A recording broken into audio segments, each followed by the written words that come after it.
যুক্তরাষ্ট্রের মাটিতে যুক্তরাষ্ট্রের সঙ্গে প্রথমবারের মতো অনুষ্ঠেয় বাংলাদেশের ক্রিকেট সিরিজ বাজে আবহাওয়ার কারণে পড়েছে শঙ্কার মুখে। দুটি দলের জন্যই 3 ম্যাচের এই সিরিজটি আগামী 1 জুন থেকে যুক্তরাষ্ট্র ও ওয়েস্ট ইন্ডিজে অনুষ্ঠেয় টি-20 বিশ্বকাপের প্রস্তুতির অংশ। ESPN ক্রিকইনফোর যুক্তরাষ্ট্র প্রতিনিধি পিটার ডেলা পেনা জানিয়েছেন, আগামী 21 মে থেকে হিউস্টনের ভেন্যুতে যুক্তরাষ্ট্রের সঙ্গে বাংলাদেশের যে 3 ম্যাচের টি-20 সিরিজ হবে, সেই প্রেইরি ভিউ ক্রিকেট কমপ্লেক্সের বেশিরভাগ স্থাপনা ঝড়ে ক্ষতিগ্রস্ত হয়েছে। এই সিরিজটি এখন হবে কিনা সেই শঙ্কাই প্রকাশ করেছেন তিনি।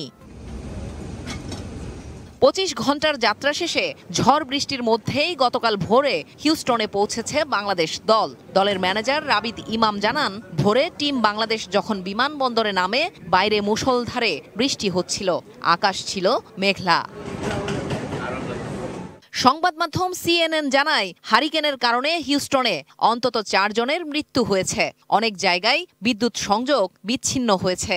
কিছু কিছু জায়গায় বন্যার শঙ্কাও দেখা দিয়েছে।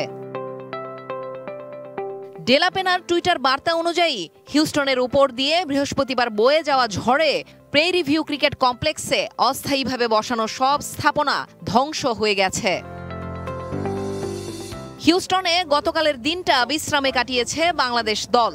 আবহাওয়া ভালো থাকলে শনিবার অনুশীলন করার কথা ছিল, কিন্তু হারিকেনের প্রভাবে সেই সম্ভাবনা এখন আর নেই। 21, 23 ও 25 মে ম্যাচ 3টি হওয়ার কথা প্রেইরি ভিউ কমপ্লেক্সে। 3টি ম্যাচ শুরু হবে বাংলাদেশ সময় রাত 9টায়। জেনিয়া চিশিম, স্পোর্টস ডেস্ক, ATN নিউজ।